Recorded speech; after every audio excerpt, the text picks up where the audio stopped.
या उसका 10वां बाब। पिछली बरसात की बारिश के लिए खुदावन से दुआ करो। खुदावन से जो बिजली चमकाता है वो बारिश भेजेगा और मैदान में सबके लिए घास उगाएगा। क्योंकि तराफीन ने बतालत की बातें कही हैं और गैब बीनों ने बतालत देखी हैं और झूठे ख्वाब बयान किए हैं। उनकी तसल्ली बेहकीकत है, इसलिए कि वो बेड़ों की मानत भटक गए। उन्होंने दुख पाया क्योंकि उनका कोई चरवाहा ना था। मेरा गजब चरवाहों पर भड़का है और मैं पिशवाओं को सजा दूंगा। तो भी रब्बुल अफ़ाज ने अपने गल्ला यानी बनी यहूदा पर नजर की है और उनको गोया अपना खूबसूरत जंगी घोड़ा बनाएगा। उन्हीं में से कोने का पत्थर और खोंटी और जंगी कमान और सब हाकिम निकलेंगे और वो पहलवानों की तरह लड़ाई में दुश्मनों को गलियों की कीच की मानत लताड़ेंगे और वो लड़ेंगे क्योंकि खुदावंद उनके साथ हैं और सवार सिरा सीमा हो जाएंगे। और मैं यहूदा के घराने की तकवीयत करूंगा और यूसुफ के घराने को रिहाई बख्शूंगा और उनको वापस लाऊंगा क्योंकि मैं उन पर रहम करता हूँ और वो ऐसे होंगे गोया मैंने उनको कभी तर्क नहीं किया था, क्योंकि मैं खुदावंद उनका खुदा हूँ और उनकी सुनूंगा। और बनी इफ्राहिम पहलवानों की मानत होंगे और उनके दिल गोया मैं से मसरूर होंगे, बल्कि उनकी औलाद भी देखेगी और शादमानी करेगी। उनके दिल खुदावंद से खुश होंगे।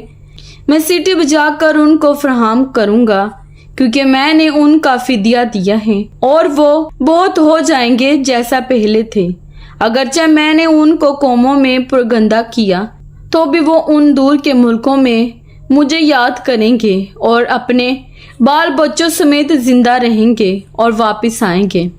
मैं उनको मुल्क मिस्र से वापस लाऊंगा और असूर से जमा करूंगा और जलाद और लुबनान की सरजमीन में पहुंचाऊंगा, यहाँ तक कि उनके लिए गुंजाइश ना होगी और वो मुसीबत के समुंदर से गुजर जाएगा और उसकी लहरों को मारेगा और दरियाई नील तय तक सूख जाएगा और असूर का तकब्बुर टूट जाएगा और मिस्र का आसा जाता रहेगा और मैं उनको खुदावंद में तकवीयत बख्शूंगा और वो उसका नाम लेकर इधर उधर चलेंगे।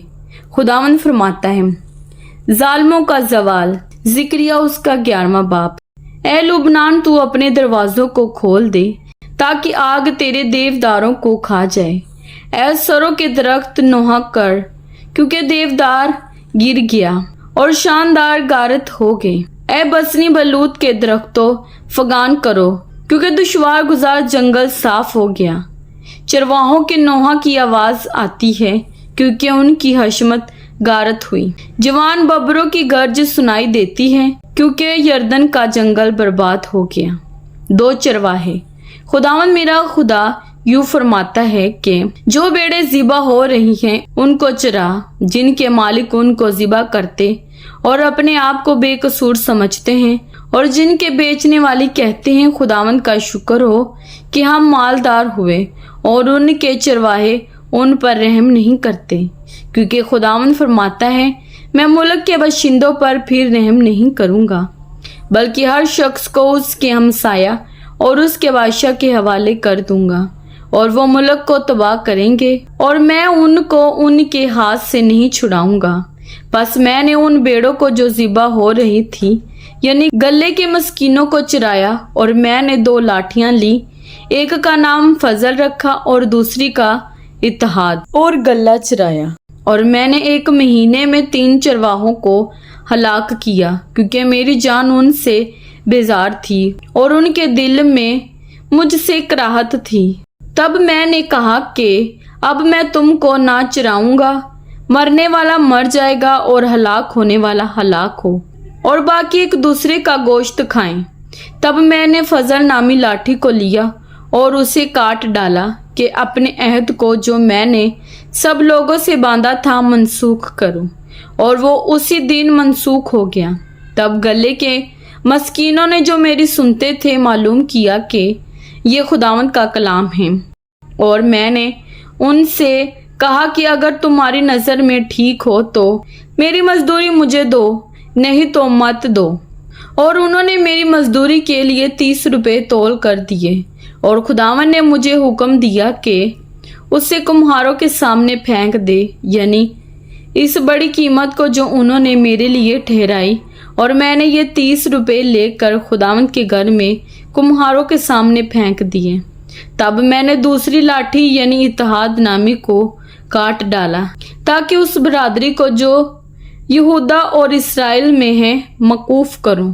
और खुदावन ने मुझे फरमाया कि तू फिर नादान चरवाहे का सामान ले, क्योंकि देख मैं मुल्क में ऐसा चुपान बर्पा करूंगा जो हलाक होने वाले की खैरगिरी और भटके हुए की तलाश और जख्मी का इलाज ना करेगा और तंदुरुस्त को ना चराएगा, पर मोटों का गोश्त खाएगा और उनके खुरों को तोड़ डालेगा। उस नाबकार चरवाहे पर अफसोस जो गले को छोड़ जाता है। तलवार उसके बाजू और उसकी दाहिनी आंख पर आ पड़ेगी, उसका बाजू बिल्कुल सूख जाएगा और उसकी दाहिनी आंख फूट जाएगी। कलाम पाक के पढ़े और सुने जाने पर खुदावंद की खास बरकत हो। खुदावंद का शुक्र हो। आमीन। खुदावंद आप सबको बरकत दे। आमीन।